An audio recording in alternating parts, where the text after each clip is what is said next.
Our top story this hour is that trade tension. It is mounting. The chief financial officer of Chinese technology giant Huawei was arrested on Saturday at the request of the United States, a move likely to escalate tensions between the two countries. This arrest is sending shockwaves throughout global markets. It took place on the same night as the high-stakes dinner between President Trump and Chinese President Xi Jinping, where the two leaders established that 90-day trade truce. Joining me right now is former Canadian Prime Minister, author of the book Right Here, Right Now, Stephen Harper. Mr. Prime Minister, it's great to see you again. Thanks very much for joining me this morning. Well, thanks for having me. Now, the CFO of Huawei was arrested in Canada. Give us your thoughts of this relationship between the U.S. and China, or even China and the rest of the world, including Canada, because there's more to this story than just Iran sanctions. This is about espionage and about the potential for the Chinese government to use Huawei, use ZT, as an enabler to spy on political enemies or even friends like the U.S.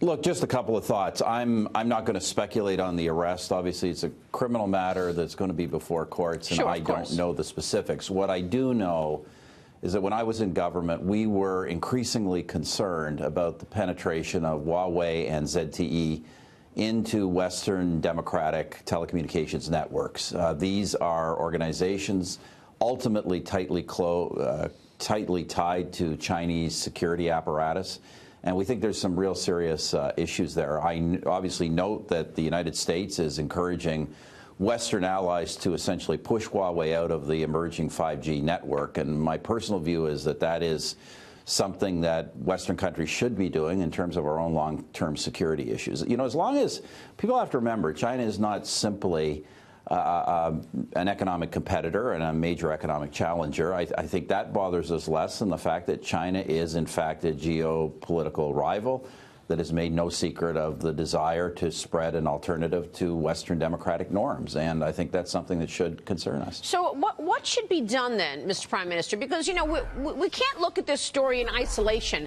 as if this just happened this year or this just happened last year. I mean, when you were in charge and running Canada, you too looked at these companies as a potential threat. What should be done in terms of getting China to change its behavior in terms of spying on the rest of the world, stealing trade secrets, and then coming up with companies that compete with them and beating us at our own game? Well, there's many things have to be done. As I say, one of them is obviously dealing with the particular problem of the penetration of these telecommunications agencies into the West. I think that's a concern in and of itself. Obviously, pressure has to be brought on China to change its behavior in terms of rule breaking. But as you know, I go farther in my book, Maria, and I argue that the rules themselves have to be changed. We have a situation where the Chinese have wide-ranging access to our markets. Our access to their markets is extremely limited. It has caused the loss of millions of jobs in North America.